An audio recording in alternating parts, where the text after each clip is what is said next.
Story நேரம் Tamil வியூவர்ஸ்க்கு hi. நம்ம சீரீஸோட 10th எபிசோட்ல என்ன ஆக போகுது அப்படின்னு தான் இன்னைக்கு இந்த வீடியோல பார்க்க போறோம். லாஸ்ட் எபிசோட்ல ஜின்ஷு ஹோங்னி கிட்ட அவனுக்கு கல்யாண ஏற்பாடு ஆயிருக்கிற விஷயத்த சொல்லிட்டு இருந்தான். அதோட தான் முடிஞ்சுது.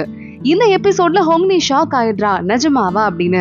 ஜின்ஷு சிரிச்சுக்கிட்டே நான் கல்யாணத்தை வேண்டான்னு சொல்லிட்டேன் அப்படின்னு சொல்றான். நமக்கு பிளாஷ்பேக்கையும் காட்டுறாங்க. ராஜா கல்யாண விஷயத்த பத்தி பேச ஆரம்பிக்கும் போதே அப்ப அந்த கல்யாணத்துல எனக்கு விருப்பம் கிடையாது, நான் கல்யாணம் பண்ணிக்க மாட்டேன் அப்படின்னு நம்ம ஜின்ஷு சொல்லியிருக்கான். இது உன் இஷ்டம் கிடையாது அப்படின்னு ராஜா சொல்லியிருக்காரு. சாரிப்பா அப்படின்னு அங்க இருந்து ஜின்ஷு கிளம்பி வந்திருக்கான். இதை சொல்லிக்கிட்டு இருக்க, சரி ஓகே நானும் போயிட்டு கொஞ்சமாவது தவம் பண்ணணும், அப்பதான் என்னால சீக்கிரமா தேவதை ஆக முடியும் அப்படின்னு அங்க இருந்து ஹோங்னி கிளம்ப ஆரம்பிக்கிறா.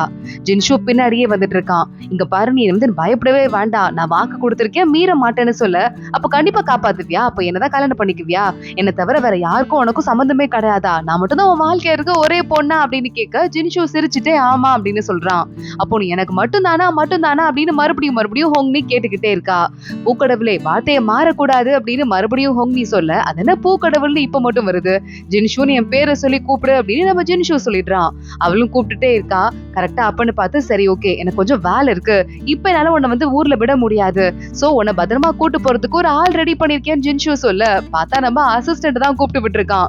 அசிஸ்டன்ட் நான் கண்டிப்பா கூட்டு போக முடியாதுன்னு காலில் விழுந்து கெஞ்சாத குறையா இருக்க, என்னால இப்போதைக்கு அவளை கூட்டிட்டு கீழே மலைக்கு போக முடியாது, அவளை கூட்டு போய் பத்திரமா அவளோட இடத்துல விட்டு வந்துருங்கன்னு சொல்ல, அவங்க பத்திரமா இருப்பாங்க நான் பத்திரமா இருப்பேன் யோசிச்சு பாத்தீங்களா அப்படின்னு அசிஸ்டன்ட் அழுதுகிட்டு இருக்கான். அதுக்குள்ள ஜின்ஷு அங்க இருந்து மறைஞ்சு போயிடுறான். அசிஸ்டன்ட் பார்த்து கேட்க ஹோங்னி சிரிக்க ஆரம்பிக்கிறா. நல்லா இருக்கீங்களா அப்படின்னு கேட்டுட்டு, ஐயோ இவரை வேற விட்டு போயிட்டாரு அப்படின்னு இந்த அசிஸ்டன்ட்க்கு இன்னும் பயம் அதிகமாயிடுது. இங்க ஃபங்க்ஷன் நடக்கிற இடத்துல ஒரு பக்கம் குன்லூன், இன்னொரு பக்கம் லூயா, ரெண்டு பேரும் மாறி மாறி சேர்ந்துட்டு புதுசா ஏதோ வானத்துல வேடிக்கை காட்டுறேன் அப்படின்னு ஒரு வித்தியாசமான வானத்தை குன்லூன் காட்டிட்டு இருக்கான். லூயா வந்து தடுத்து நிறுத்துறதுக்கு ட்ரை பண்ணிட்டு இருக்கா. இந்த பார்ட்டியை நீ கெடுக்கிறதுக்கு நான் விட மாட்டேன் அப்படின்னு லூயா சொல்ல, இன்னைக்கு நான் என்ன பண்றேன்னு பாரு அப்படின்னு குன்லூன் வித்தையை இறக்கிட்டு இருக்கான். கரெக்டா அங்க வர ஜின்ஷு ரெண்டு பேர் பவரையும் தள்ளி போக வச்சுட்டு ஒரு 2 அடி அடிச்சு விட வானம் மறுபடியும் கிளியர் ஆயிடுது. அடங்குறாங்களா பாரு அப்படின்னு ஜின்ஷு பார்த்துட்டு நேரா உள்ள போறான். அங்க லூயாவோட அப்பாலாம் வந்து வெயிட் பண்ணிட்டு இருக்காரு. இன்னொரு பக்கம் கரெக்டா அந்த ராஜா, சொர்க்கத்து ராஜா வெயிட் பண்ணிக்கிட்டு இருக்காரு. வாங்க போலாம். நம்ம ஜின்ஷு அங்க இருந்து கிளம்புனாரு. எங்க போனாரு, யாரை பார்த்தாருன்னு தெரியல. அதுக்குள்ள அவர் கிளம்பி நேரா மறுபடியும் சொர்க்கத்துக்கே வந்துட்டாருன்னு சொல்ல, யாரும் ஃபாலோ பண்ணிட்டு இவன் போயிட்டு இருக்கான். எதனால கல்யாணம் வேணாங்கிறான் அப்படின்னு ஜின்ஷு அப்பாக்கு டவுட் அதிகமாயிட்டே இருக்கு. இங்க ஃபங்க்ஷன் ஸ்டார்ட் ஆகுது. சொர்க்கத்து ராஜா ராணி ரெண்டு பேருமே அவங்க இடத்துல வந்து உட்கார ஆரம்பிக்கிறாங்க. லூயாவோட அம்மா அப்பாலாம் வந்திருக்காங்கல்ல. லூயாவோட அப்பா பார்த்துட்டு இந்த இடத்துக்கு வந்ததுல ரொம்ப சந்தோஷம்னு சொல்ல, உங்க பொண்ணும் என்னோட 2வது பையனும் சேர்ந்துதான் இந்த இடத்த இவ்வளவு பக்காவா ப்ரிப்பேர் பண்ணிருக்காங்க, அந்த 2 பேருக்கும் தேங்க்ஸ் சொல்லிக்கிறேன் அப்படின்னு சொர்க்கத்து ராஜா சொல்ல, லூயா வேஞ்சிட்டு இதுக்கு வந்து எனக்கு வாய்ப்பு கொடுத்ததே ஒரு பெரிய விஷயம், ரொம்ப தேங்க்ஸ் அப்படின்னு அவன் எந்திரிச்சு சொல்ல ஆரம்பிக்கிறா. கரெக்டா கலை நிகழ்ச்சிகள்லாம் ஆரம்பிக்குது. ஆளாளுக்கு டான்ஸ் எல்லாம் ஆடிக்கிட்டு இருக்காங்க. அப்போ சொர்க்கத்து ராஜா வேறமா ஏஞ்சி போயிட்டு லூயாவோட அப்பா கிட்ட, சரிங்க நான் கிளம்புறேன்னு சொல்ல, அந்த கல்யாண ப்ரப்போசல் மறந்துட்டீங்களா அப்படின்னு கேட்டுட்டு அந்த ஆள் பாக்குறாரு.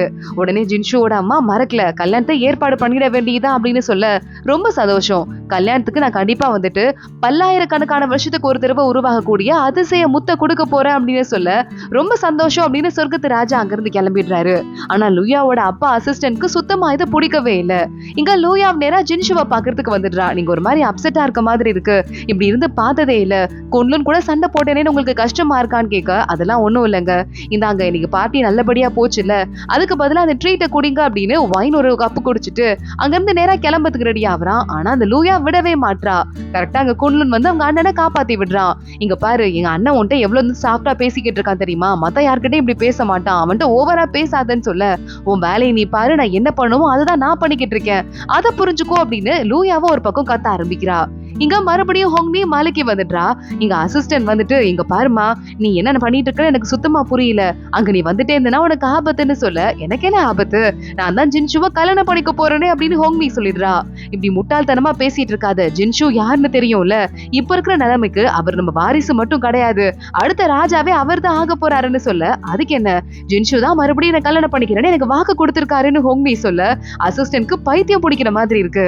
நேரா இருக்கிறதுல ரேரான ஒரு வைனை கொண்டு வந்து அவன் முன்னாடி வச்சுட்டு, இந்த ஒயினை குடியே, இருக்கிறதுலே பெஸ்ட் இது, இதுக்கு மேல ஒரு பெஸ்ட் ஒயினே கிடையாது, என் மேல ஏதாவது கோவம் இருந்தா மன்னிச்சிருன்னு சொல்ல, உங்க மேல எனக்கு என்ன கோவம் இருக்க போகுது, ஓ எனக்கு பனிஷ்மெண்ட் கொடுத்தீங்களே அதுவா, இன்னும் கூட 23 மின்னல் சக்தி நான் அனுபவிக்க வேண்டியது இருக்குன்னு சொல்ல, மின்னல் சக்தியாவது ஒண்ணாவது, அதெல்லாம் எனக்கு ஞாபகமே இல்ல, நான் மறந்துட்டேன்.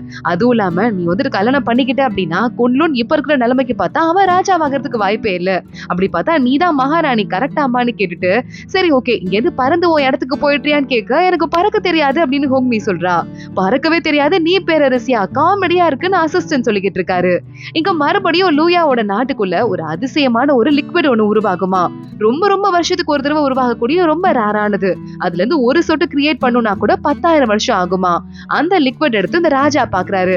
பரவாயில்ல கிரியேட் ஆயிடுச்சு, கல்யாணத்தனைக்கு இதையும் ஜின்ஷுக்கு கொடுத்துட வேண்டியதான்னு சொல்ல, அந்த அசிஸ்டன்ட் பார்த்துட்டு, ராஜா நீங்க பண்றது அவசரப்பட்டு எடுக்கிற முடிவு மாதிரி இருக்கு, இன்னும் கல்யாணம் கூட ஆகல, அதுக்குள்ள நம்ம எதுக்கு இதெல்லாம் கொடுக்குறதுன்னு சொல்லிட்டு முடிவு எடுக்கணும் அப்படின்னு கேட்க, லூயா கல்யாணம் பண்றதுதான் நம்ம இன்னும் அடுத்த இடத்துக்கு போறதுக்கு இருக்கிற ஒரே ஒரு வழியே, அதை யோசிச்சுட்டே இருப்பாங்களா யாராவது, முட்டாள்தனமா பயந்துட்டே இருந்தா எதுவும் நடக்காதுன்னு ராஜா அங்கிருந்து கிளம்பி போயிட, அந்த பையன் ரொம்ப அப்செட் ஆயிடுறான்.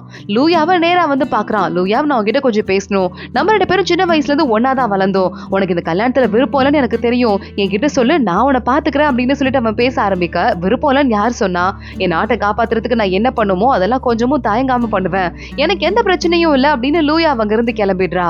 இந்த பையன் ஷாக் ஆயிட்டு பாத்துக்கிட்டே இருக்கான்.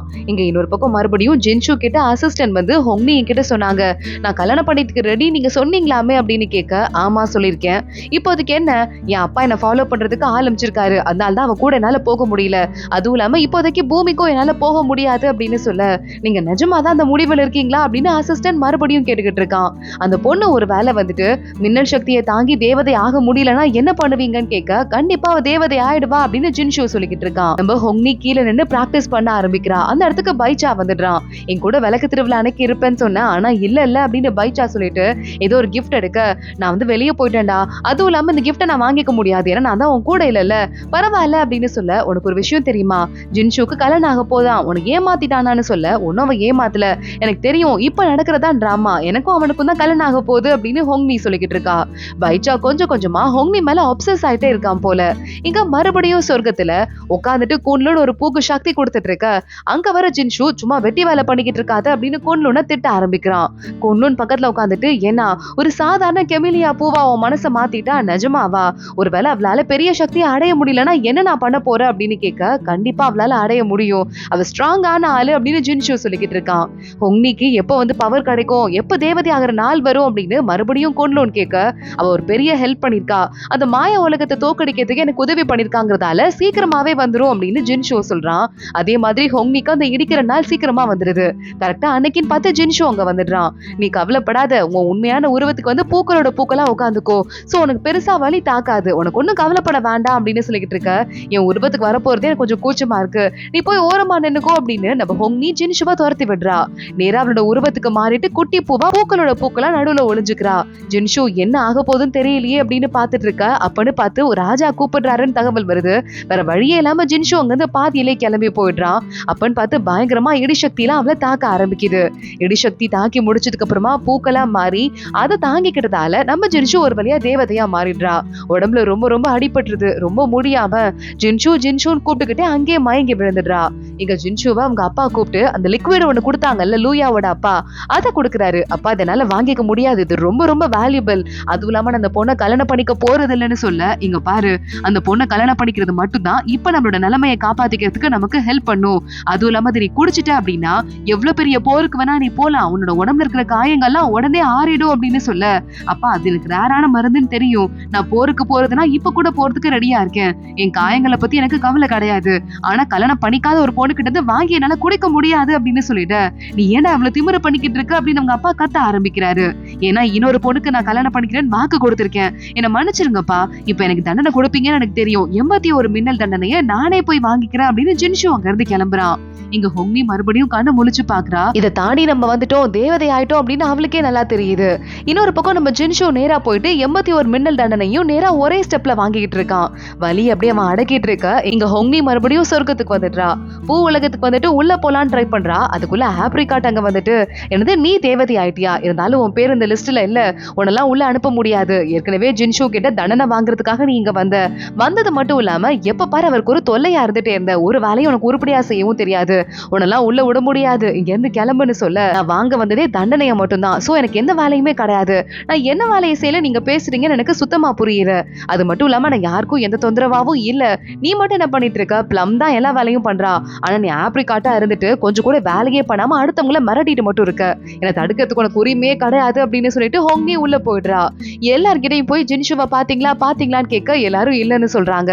ஹோங்னி மறுபடியும் அவ ஒரு பூவை சரி பண்ற இடத்துல இருந்தால அந்த இடத்துக்கு போயிட்டு ரொம்ப உடம்பு வீக் ஆயிடுது, அங்கேயே தூங்கி போயிடுறா. அன்னைக்கு ரொம்ப நேரம் ஆயிடுது. ஜின்ஷு நேரா அவளை தேடிட்டு இந்த இடத்துக்கு வந்துடுறான். இவனும் தண்டனையை அனுபவிச்சு தானே வந்திருக்கான். வந்து இவளை பார்த்து பக்கத்துலயே உட்காந்துட்டு ரொம்ப வீக்கா இருக்கா அப்படின்னு தெரியுது. முடிஞ்ச அளவுக்கு சக்தி அவளுக்கு கொடுத்துட்டு இருக்கா. ஒரு வழியா ஹோங்னி ஏஞ்சிடுறா.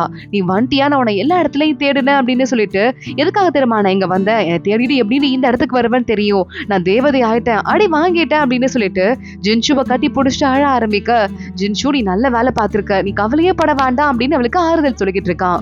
இன்னும் அடுத்தடுத்து 2 ட்ரையல் இருக்குல்ல, அதை நான் பண்ணிடுவேனா, அது மட்டும் இல்லாம என் பேர் அந்த லிஸ்ட்ல ஏன் இல்ல அப்படின்னு கேட்க, ஜின்ஷு சிரிச்சுக்கிட்டே அவளுக்கு சக்தி கொடுத்துட்டு உன் பேர் லிஸ்ட்ல வந்துருச்சு, இப்போ நீ தேவதை ஆயிட்ட, இந்த இடத்துல நீ இருக்க தேவையில்லைன்னு சொல்ல, இல்ல நான் உனக்காக தான் இங்க வந்தேன், நீங்க தான் தேடி வருவேன்னு எனக்கு தெரியும் அப்படின்னு நம்ம ஹோங்னி அழுதுட்டே சொல்ல ஆரம்பிக்கிறா. நீங்க இருக்க வரையா அடுத்த 2 டெஸ்ட பத்தி நான் கவலையே பட போறது இல்ல, ஏற்கனவே இந்த லெவலுக்கு நான் வந்துட்டேன் அப்படின்னு மறுபடியும் ஜின்ஷுவை ஹோங்னி கட்டி பிடிச்சுக்கிறா. இங்க அடுத்து நம்ம ஹோங்னிக்கு தேவதை ஆயிட்டதால அவ ட்ரெஸ், ஜுவல்லரி அப்படின்னு எல்லாமே மாறி போயிடுது. அசிஸ்டன்ட் பாக்குறான், கலக்குறீங்களே, சூப்பரா இருக்கீங்களே அப்படின்னு சொல்ல, ஆமா இப்ப நான் கல்யாணம் பண்ணிக்கிறதுக்கு ரெடி ஆயிட்டேன்ல அப்படின்னு ஹோங்னி சொல்றா. என்னது கல்யாணம் பண்ணிக்கிறதுக்கு ரெடியா, அது கொஞ்சம் ஓவர் அப்படின்னு ஒரு லிஸ்ட காட்ட, இந்த லிஸ்ட்ல பாருங்களேன், இதெல்லாம் வந்து என்ன அப்படின்னா ஒரு லெவல்ல இருக்கவங்கள கல்யாணம் பண்ணிக்கிறதுக்கு அந்த பொண்ணுக்கோ இல்ல பையனுக்கோ என்ன திறமை வேணும் அப்படின்னு போட்டிருக்கு. நீ கல்யாணம் பண்ணிக்க போறது கீழ் லெவல்ல இருக்க சாதாரணமான ஒரு ஆள் கிடையாது, ராஜாக்கு அடுத்த நிலைமையில இருக்கிற வாரிசு, அதாவது ஜின்ஷு. இப்ப 2 வாரிசு இருக்கு, ஆனா கொன்னு நம்ப முடியாது. சோ ஜின்ஷு தான் அடுத்த ராஜானா, நீ ராணியாக போறவ. ராணியாக போறவங்களுக்கு மொத்தம் 3 கேட்டகரி இருக்கு. அந்த ஃபர்ஸ்ட் கேட்டகரி என்ன அப்படின்னு பார்த்தா, ஒரு பெரிய குடும்பத்தோட பேக்ரவுண்ட்ல இருந்து வந்திருக்கணும். 2வது கேட்டகரி பயங்கர டேலண்ட் இருக்கணும். 3வது சக்தி நிறைய இருக்கணும். இப்ப பாரு, இப்ப ராணி இருக்காங்கல்ல, மகாராணி, அவங்க பெரிய குடும்பத்துல இருந்து வந்தவங்க, தெற்கு கடல் பகுதியில இருந்து வந்தவங்க அப்படிங்கறதால, அதுவும் இல்லாம அவங்க அம்மா வந்து ஒரு கடவுள் இனத்தை சேர்ந்தவங்க வேற. இப்ப லூயா இருக்காளே, அவ பாரு வடக்கு கடல் பகுதியோட ராணி. அந்த மாதிரி உனக்கு என்ன இருக்குன்னு கேட்க, எனக்கு அம்மா அப்பாவே இல்லையே அப்படின்னு ஹோங்னி சொல்றா. சரி ஓகே, டேலண்ட பாக்கலாம். இப்ப இருக்கிற மகாராணிக்கு எல்லா மொழியும் பேசவும் எழுதுறதுக்கும் தெரியும், அது மட்டும் இல்லாம அவங்களுக்கு அத்தனை கலைகளும் அத்துப்படியா தெரியும்னு சொல்லிட்டு, உனக்கு என்ன தெரியும்னு கேட்க, என்னால உருவத்தை மாத்த தெரியும், உன் உருவத்தை மாத்தி காட்டவா அப்படின்னு ஹோங்னி கேட்க, இதெல்லாம் ஒரு மேட்ரா, இது ஒரு விஷயமா அப்படின்னு சொல்லிட்டு, அடுத்து உன்னோட திறமையை பயங்கரமா வளர்த்துக்கணும், சக்தி நிறைய இருக்கணும். இப்ப நீ பண்ணிருக்கிற திறமை என்ன, உன் சக்தி என்னன்னு சொல்லிட்டு இந்த புக்ல இருக்கு பாருன்னு சொல்ல, எனக்கு தான் எழுத படிக்க தெரியாதே அப்படின்னு ஹோங்னி சொல்றா. தலையில அடிச்சுக்கிறான் நம்ம அசிஸ்டன்ட். எழுத படிக்க தெரியாது, என்ன தெரியும்ல, மொத்தமா 2 லைன் தான் இருக்கு, அதாவது இந்த மாய உலகத்தை நீ தோக்கடிச்சது, ஆனா அந்த லூயா இருக்கால, அவளோடத பாரு அப்படின்னு சொல்ல, அது ஒரு பெரிய புக்கே போடுற மாதிரி நிறைய இருக்கு. இந்த பொண்ணு இந்த வயசுலயே எவ்வளவு திறமை வச்சுட்டு இருக்கா பாரு. இப்ப பேரரசி இருக்காங்கல்ல, அவங்களோடத பாக்குறியா அப்படின்னு ஓபன் பண்ண, அதுல ஒரு கிட்டத்தட்ட லைப்ரரியே வருது. என்னது இவ்வளவு திறமைக்கு நான் எங்க போறதுன்னு வாய பொளந்துட்டு உட்காந்துடுறா. பார்த்தல்ல, பேரரசி ஆகிறது சாதாரண விஷயம் கிடையாது, ரொம்ப கஷ்டம்னு சொல்ல, சரி ஓகே நல்லத்தையும் கத்துக்கிறேன், ஒன்னும் பிரச்சனை கிடையாது, ஜின்ஷு என் கூட இருப்பான், நாம கூட இருக்க முடியும் அப்படின்னா நான் என்ன வேணா கத்துக்குவேன், இப்ப என்ன திறமையை வளர்த்துக்கணும், எப்படி என் சக்தியை வளர்த்துக்கிறதுன்னு கொஞ்சம் சொல்லி கொடுப்பா ப்ளீஸ்னு அசிஸ்டன்ட் போட்டு டார்ச்சர் பண்ண ஆரம்பிக்கிறான் நம்ம ஹோங்னி. அதோட தான் இந்த எபிசோட் முடியுது. அடுத்து என்ன ஆக போது தொடர்ந்து பார்க்கலாம். இந்த வீடியோவை லைக் பண்ணிக்கோங்க, மறக்காம நம்ம சேனலுக்கு சப்ஸ்கிரைப் பண்ணிட்டு பெல் ஐக்கானையும் கிளிக் பண்ணிக்கோங்க. அடுத்த வீடியோல பார்க்கலாம். அது வரைய பாய்.